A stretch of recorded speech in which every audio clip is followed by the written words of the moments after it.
जब make in India कहते हैं तो मेक फॉर इंडिया भी है, क्योंकि 125 करोड़ का देश है, इतना बड़ा मार्केट है। लेकिन स्टार्टअप का मतलब ये तो नहीं है कि हर किसी के पास $1 बिलियन का काम हो रहा है और 2000 लोग काम करें, जरूरी नहीं है। 5 लोगों को भी अगर मैं रोजगार देता हूं तो मेरा स्टार्टअप मेरे देश को आगे बढ़ा रहा है।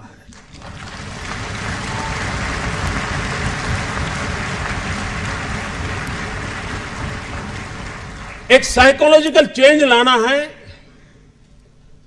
कि यूथ के दिमाग में जॉब सीकर की मानसिकता से उसको बाहर लाना है, वो जॉब क्रिएटर बने।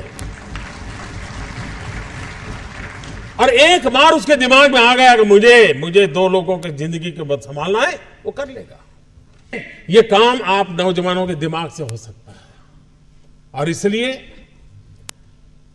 मैं जब कहता हूं स्टार्टअप इंडिया, तो मैं मान के चलता हूं स्टैंड अप इंडिया। इसके लिए मुझे अलग सोच करने की जरूरत नहीं है।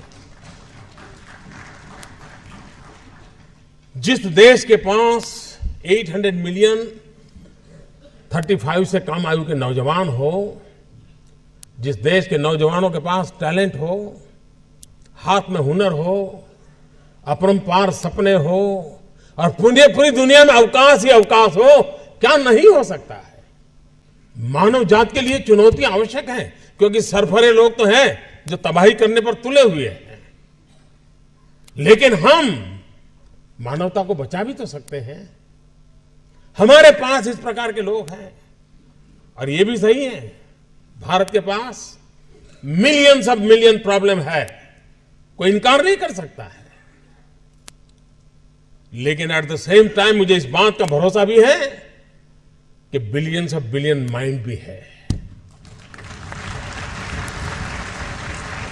अगर मिलियन प्रॉब्लम है तो बिलियन माइंड भी तो हमारे देश में है। हर स्टार्टअप के पीछे कोई न कोई समस्या के समाधान का इरादा रहना चाहिए। और जब किसी स्टार्टअप के पास समस्या के समाधान का इरादा होगा तो उसकी संतोष का लेवल भी कहीं कुछ और होगा जी। जब किसी की जिंदगी में बदलाव लाता है तो उसको एक सेटिस्फेक्शन मिलता है।